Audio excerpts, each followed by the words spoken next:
Mesdames et messieurs, bonsoir et bienvenue dans ce journal en version française sur TV+ Madagascar.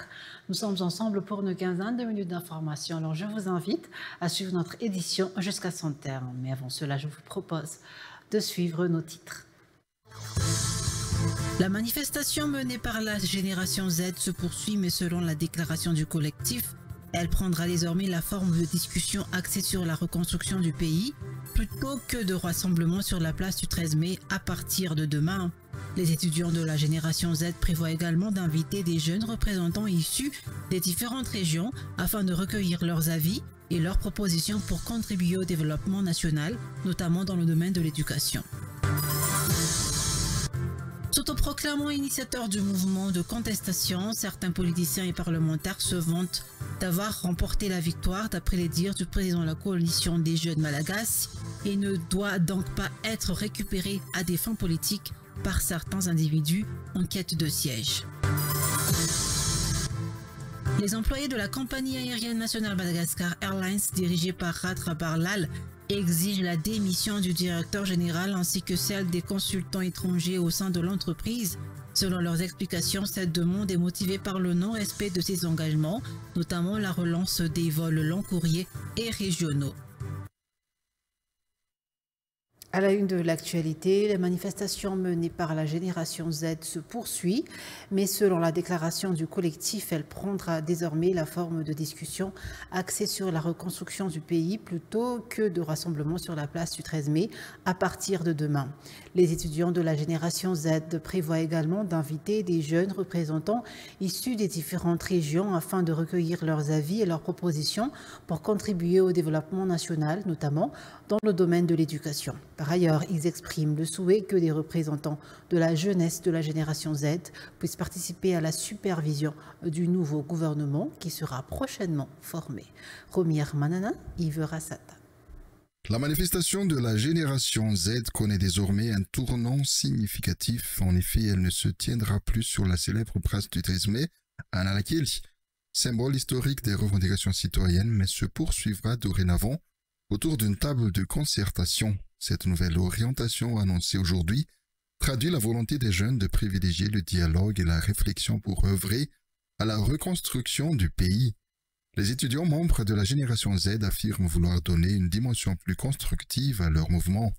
Ils envisagent d'organiser des rencontres et des débats avec des représentants venus des différentes régions de Madagascar. L'objectif est de recueillir les avis, les propositions et les aspirations de la jeunesse malagasy afin d'élaborer ensemble des solutions concrètes pour le développement du pays. Parmi les priorités évoquées figure le secteur de l'éducation, considéré comme la clé du progrès national. Les jeunes estiment que des réformes profondes sont nécessaires pour améliorer la qualité de l'enseignement et offrir à tous les enfants malagasy des chances égales de réussite.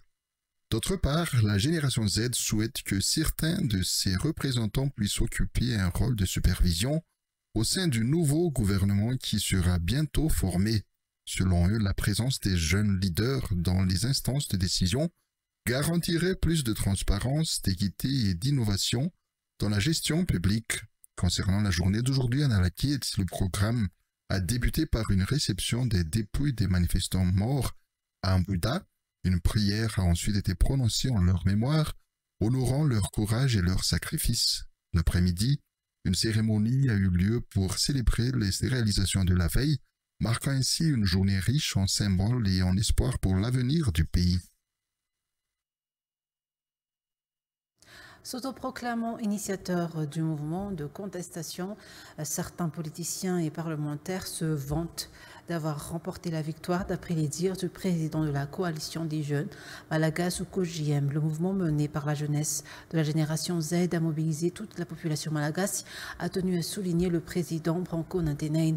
Il ne doit donc pas être récupéré à des fins politique par certains individus en quête de siège. Cette coalition estime également que si le Sénat a été dissous, l'Assemblée nationale devrait l'être également. Le COJM insiste sur la nécessité d'une table ronde réunissant les Malagasy entre eux afin de décider ensemble de l'avenir du pays. Elisa Herman, Eric Ranefsan. Le mouvement de contestation lancé le 25 septembre, conduit par la Gen Z, a mobilisé tout le peuple malgache. Les manifestations n'ont eu aucun dessous politique, affirme le COJM, la coalition des jeunes malagasy. Cette dernière dénonce le fait que certaines figures politiques et certains parlementaires s'attribuent le mérite de la lutte et se vantent avoir vaincu leurs adversaires. Avant même la nomination du nouveau Premier ministre, le COJM avait déjà soumis une proposition de sortie de crise à l'Assemblée nationale. Cette proposition incluait la mise en place d'un dialogue national sous forme de table ronde, une mesure que la coalition continue de défendre fermement. Le COJM a également déclaré que le Malagasy n'avait plus confiance envers les hommes politiques. En conséquence, si le Sénat a été dissous, l'Assemblée nationale devrait être légalement, a ajouté la coalition des jeunes Malagasy. Le personnel du ministère de l'Éducation nationale et celui du ministère de l'Enseignement technique continuent leur grève tant que leurs revendications n'ont pas été satisfaites, selon leur dire. Ce jour, pour le ministère de l'Éducation nationale, son personnel exige la mise en œuvre du projet de réforme du système de l'éducation nationale qu'il juge obsolète, ainsi que la réalisation des diverses revendications relatives à l'amélioration de leurs conditions de travail. Par ailleurs, le personnel du ministère de l'Enseignement technique réclame le maintien du statut d'indépendance du dit ministère. La reprise des activités dans le pays a été annoncée par le Conseil de la présidence de la République dans le cadre de la réforme d'hier. Pourtant, craignant que leurs revendications ne soient pas prises en considération, le personnel du ministère de l'Éducation nationale et celui du ministère de l'Enseignement technique ont déclaré qu'ils continueront leur grève en prolongeant la suspension des activités pédagogiques et les formations professionnelles, et ce, tant qu'on ne leur offrira pas un minimum de garantie que leurs revendications seront satisfaites. Les membres du personnel de ces deux ministères craignent que les nouveaux dirigeants ne prennent pas en compte leurs exigences s'ils stoppent leurs manifestations. Pour le ministère de l'Éducation nationale particulièrement, le personnel réclame l'application des différentes réformes du programme scolaire qui datent déjà d'il y a plus d'un siècle sans qu'aucune réforme n'ait jamais été entreprise. Une réalité qui impacte négativement la capacité des élèves et qui limite leurs opportunités d'accès aux études à l'étranger. Ils demandent également l'amélioration des avantages dont bénéficient les enseignants qui s'avèrent être dérisoires comparés à ceux dont jouissent les autres fonctionnaires ayant les mêmes qualifications. Il n'y a qu'un membre du personnel issu de ce ministère qui peut comprendre les difficultés rencontrées par les employés, a tenu à préciser l'ensemble du personnel. Par ailleurs, le personnel du ministère de l'Enseignement technique demande le maintien du statut d'indépendance du ministère, sans quoi il prolongera la suspension des activités pédagogiques et celle des formations professionnelles. La reprise des cours dépendra donc de l'évolution de la situation les concernant, selon le personnel de chacun de ces deux ministères. Beridza, un leader des manifestations emprisonné pendant 44 mois, a félicité le peuple malagasy pour s'être libéré de son joug. Beridza a déclaré que la lutte n'est pas encore terminée. Le bien-être social de la population est essentiel. Il appelle donc les responsables à se conformer aux valeurs culturelles malagasy, notamment le fiavan, et à répondre aux aspirations de la population.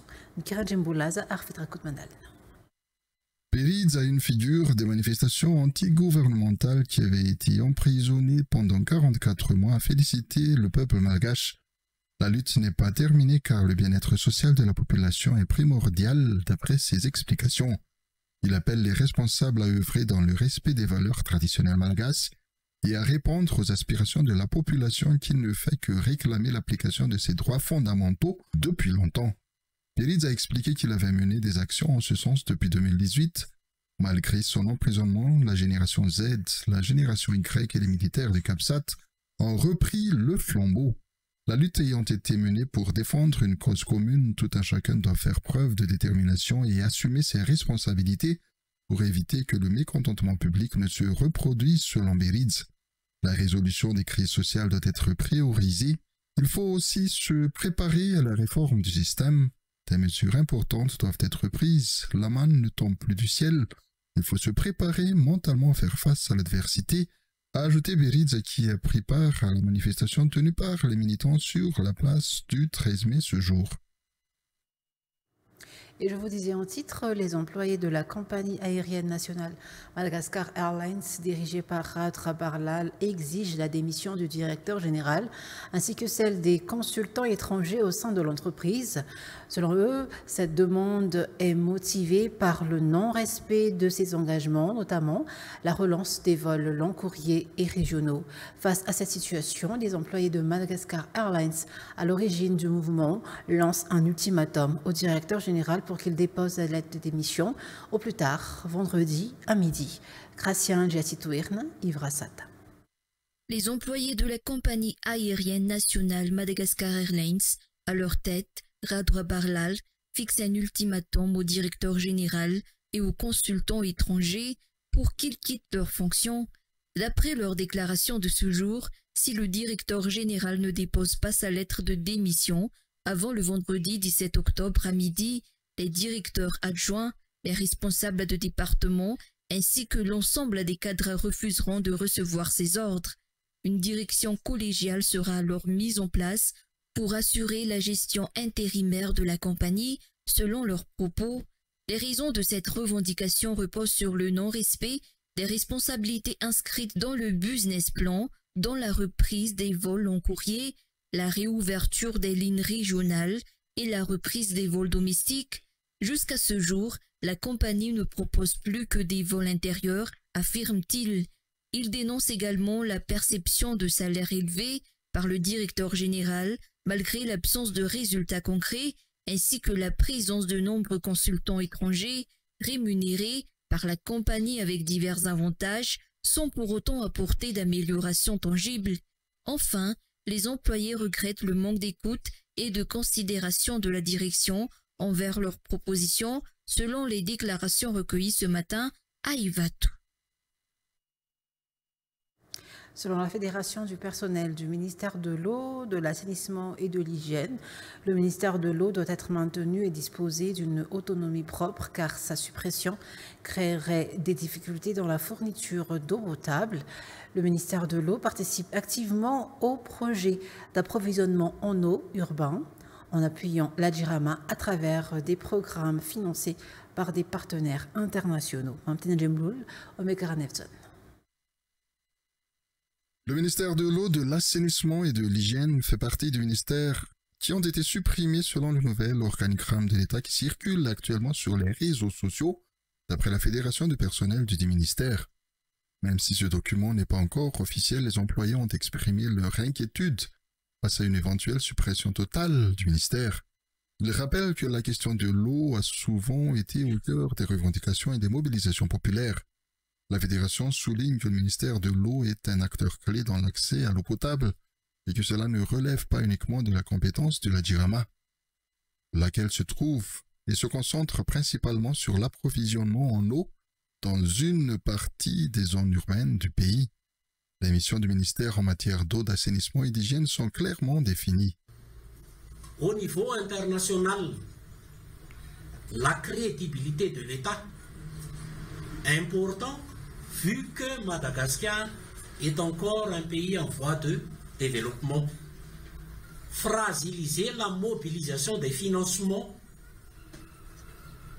aux différents bailleurs, aggravation des inégalités d'accès entre milieux urbains et ruraux. Les ressources en eau risqueraient d'être mal gérées ou surexploitées. respect des droits humains fondamentaux sur l'accès à l'eau non garantie, objet principal de la revendication des jeunes avec toute la population malagasy. La Fédération du personnel du ministère de l'eau demande le rétablissement du statut autonome du ministère de l'eau qui avait été en vigueur depuis 2008 dans le cadre de la mise en place des nouvelles structures de gouvernance en cours à Madagascar. Point final à cette édition. Merci à vous de l'avoir suivi. Très bonne suite au programme sur TV+ Madagascar. Au revoir.